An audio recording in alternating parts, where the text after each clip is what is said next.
स्वागत है आप लोगों का इस वीडियो में। क्वेश्चन कह रहा है the Bob of a simple pendulum. एक बॉब है और ये सिंपल पेंडुलम है जिसकी लेंथ 1 मीटर दी गई है और उसकी मास 100 ग्राम है। तो 100 ग्राम को मैंने केजी में चेंज कर लिया, 1000 से डिवाइड करके 0.1 केजी। और उसकी स्पीड है 1.4 मीटर पर second at its lowest point in its path. है तो यही लोवेस्ट पॉइंट है। सिंपल पेंडुलम ऐसे ऐसे मूव करती है, ठीक है। तो लोवेस्ट पाथ पे 1.4 मीटर पर सेकेंड है। बोला गया find the tension in the string at this instant. इस इंस्टेंट पर टेंशन इन द स्ट्रिंग क्या होगी।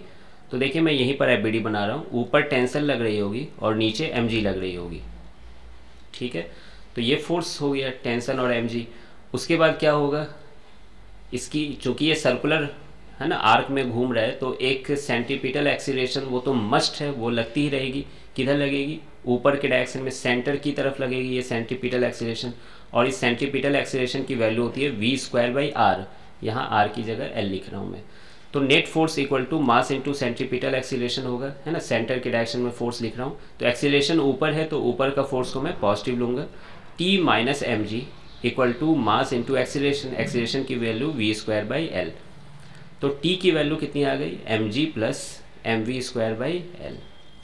अब देखिए ये लाइन लिखने का जो मेरी जो आदत है, मैं डायरेक्ट सेंट्रीफ्यूगल फोर्स लगाता हूँ बाहर के डायरेक्शन में, है ना। सेंटर पर बैठ जाता हूँ एक रोटेटिंग फ्रेम पे, एक रोटेटिंग चेयर पे, जो कि उसी स्पीड से घूम रहा है, उसी ओमेगा से घूम रहा है अपने एक्सिस के अबाउट।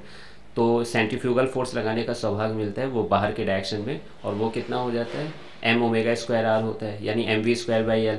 तो टेंशन ऊपर, नीचे mg और mv²/l। और मैं चूँकि चेयर पे हूँ तो हमेशा बॉल मुझको सामने दिखेगा, तो इसका मतलब मैं सोचूंगा कि नेट फोर्स 0 है, ठीक है। तो उससे एक लाइन में आप t equal to mg plus mv²/l लिख सकते हैं, ठीक है। खैर ये भी अच्छा ही तो मेथड है। न्यूटन्स लॉ ऑफ मोशन में ये काम बहुत किया, net force equal to mass into acceleration. खैर अब आंसर ले आते हैं। मास की वैल्यू कॉमन ले लूँ क्या, हाँ कॉमन ले लेता हूँ।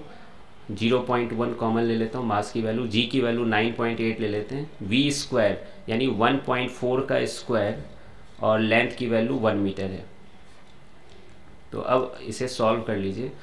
तो 0.1 इसको सॉल्व करना होगा, ये आ जाएगा लगभग 11.76 आ रहा है कैलकुलेटर से।